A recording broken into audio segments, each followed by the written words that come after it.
Bonjour, je suis Olga Samora et je vous présente l'article des modèles de diffusion à maillage unique dans le cadre du cours GLOS 7030.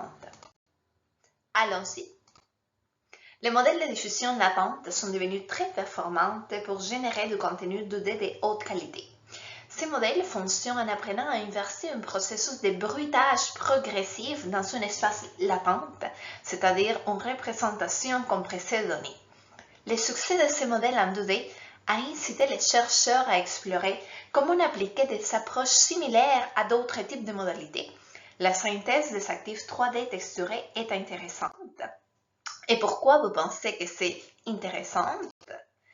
Pour les coûts élevés de la création manuelle des objets 3D photoréalistes, soit pour la numérisation 3D, soit pour les besoins des compétences techniques pointues de la part des artistes 3D expérimentés. Analysons les méthodes actuelles. Les premières se basent sur des images 2D de l'objet 3D. L'avantage, elle est basée sur des images et donc ces méthodes réutilisent la puissance des modèles 2D existants. Une autre approche consiste à rasteriser. Et vous se demandez, donc, c'est quoi le problème s'il en a déjà? Les deux méthodes font des compromis afin d'utiliser une représentation qui peut être traitée pour des modèles existants. Voyons plus en détail les problèmes. On avait parlé de deux méthodes existantes, donc pour les premiers, ça ne marche pas. Différents vues de l'objet peuvent entraîner des textures incohérentes sur la surface 3D. Un exemple cru. Imaginez-vous essayer de peindre une sphère en regardant seulement des images 2D de celle-ci.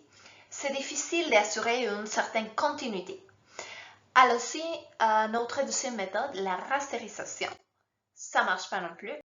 L'objet est conceptuellement continu dans l'espace 3D de la surface et lorsque vous rasterisez, vous êtes en train d'échantillonner à des points discrets dans l'espace 3D qui a une résolution finie. Si la grille de voxels n'est pas assez dense, ça ne marche pas. Voyons voir la contribution de l'article. En premier, la représentation d'une surface 3D sous forme de maillage triangulaire, c'est exploitable. Ça signifie que cette représentation est gérable et peut être utilisée pour des calculs et des algorithmes. Efficace suggère qu'elle est bien adaptée pour représenter des formes 3D. Et vous se demandez pourquoi c'est important?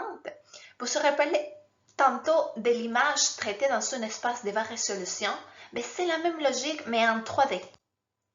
Deuxième, les frameworks originaux pour des modèles intrinsèques. L'objectif intrinsèque est important ici car il opère directement sur la surface de la forme 3D plutôt que de passer par des représentations intermédiaires comme des images 2D ou des grilles 3D. Les méthodes reposent sur deux éléments nouveaux. Le premier, c'est une forme efficace de compréhension perceptive. On réduit la quantité de données en se concentrant sur les informations les plus importantes pour la perception humaine tout en conservant l'apparence visuelle. Avec le deuxième, le modèle apprend directement dans l'espace latent des fils latents, la première contribution. Cette idée est inspirée par le succès des modèles génératifs qui apprennent à partir d'une seule image. Pour ce travail, les auteurs choisissent de générer de nouvelles variations à partir d'un unique objet 3D déjà texturé. Le choix de se concentrer sur un seul maillage texturé permet de contourner les problèmes du manque de données. De plus, leur méthode est conçue pour supporter des tâches où l'utilisateur peut exercer un certain contrôle sur la génération. Il est équivariant aux isométries et dernière qu'on aime, le code est disponible, les amis. Je vais revenir sur le quatrième point. Contrairement aux pixels dans une image 2D qui ont une orientation naturelle, c'est-à-dire alignée avec la grille de l'image, les points sur une surface 3D n'ont pas d'orientation universelle. Dans les méthodes existantes, pour les premiers, le succès dépend fortement de la qualité de la correspondance établie entre les deux maillages et il ne peut pas capturer un style abstrait. Pour le deuxième, Tolkien a appris, les modèles doivent apprendre à appliquer le style encodé à différentes géométries.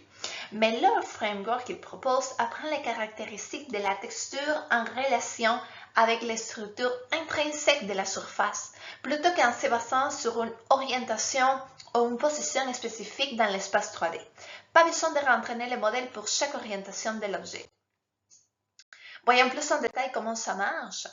La première partie de leur méthode est une manière d'encoder les textures définies sur des maillages dans un espace latente. Cette représentation latente est constituée de caractéristiques de vecteurs tangentes à la surface du maillage. À chaque sommet de maillage, ces caractéristiques vectorielles n'écodent pas seulement l'information de texture au point exact du sommet, mais ils capturent également des informations de toute la zone avoisinante. Et c'est l'ensemble de ces caractéristiques vectorielles pour tous les sommets de maillage qu'il s'appelle le field latence. L'espace latente est appris de données à partir des données de texture de maillage à l'aide d'un auto-encodeur. La deuxième partie de leur approche est le Field Latent Diffusion Model. Ils apprennent à débruiter un processus de diffusion qui se déroule, on se rappelle, dans l'espace tangent de la surface du maillage. Le réseau de neurones qui effectue le débruitage est construit en utilisant des field convolutions. C'est quoi ça? Ce sont des opérateurs de convolution, mais définis sur des surfaces et conçus spécifiquement pour traiter les field latence.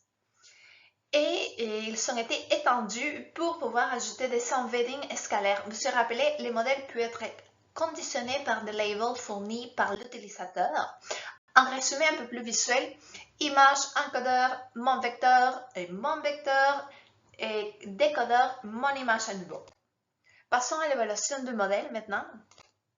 Pour la première évaluation, elle est faite avec deux autres approches. La première, des State of the Art INF. Le deuxième, c'est une version modifiée mais de lui-même. L'objectif est d'évaluer l'efficacité de leur fonction des coordonnées logarithmiques par rapport à une simple interpolation barycentrique. Pour effectuer l'évaluation, ils ont sélectionné ces objets provenant du dataset Google Scan Object et trois métriques ont été utilisées suivant l'évaluation dans INF. On voit que leur méthode est meilleure que les State of the Art et aussi que l'utilisation de la fonction des coordonnées logarithmiques augmente directement la capacité de représentation des caractéristiques latentes. Deuxième évaluation, aucun label est fourni. Sim3D est choisi car c'est le seul autre modèle génératif conçu pour fonctionner à partir d'un seul maillage texturé. Ils suivent l'évaluation proposée par Sim3 et DM, mais on voit que ce modèle mélange la texture avec l'intégration 3D du maillage qui montre un manque de compréhension intrinsèque de la texture par rapport à la surface elle-même. Troisième évaluation, avec des labels. Dans les cas les plus simples, l'utilisateur peut peindre un étiquetage sémantique grossière pour délimiter des régions importantes comme les noyeurs, la tête et la base rocheuse de la sculpture de la phoque. On voit que ça marche. Quatrième évaluation, Inpainting. Un masque binaire fourni par l'utilisateur spécifie les régions de la texture à préserver et les régions à implanter. On voit aussi que ça marche. La dernière, c'est la conséquence la plus marquante de l'équivariance aux isométries de leur approche et sa capacité naturelle à faciliter le transfert génératif des textures. Étant donné que leur architecture commute avec les isométries, leur modèle considère les espaces tangents de la surface source et de la surface cible comme étant fonctionnellement les mêmes espaces. Cela signifie que les représentations latentes prises sur une surface peuvent être interprétées de manière cohérente sur une autre surface isométrique. Pour résumer, les bons côtés, les nouveaux frameworks pour des modèles de diffusion latente qui opèrent directement sur les surfaces pour générer des textures de haute qualité, check.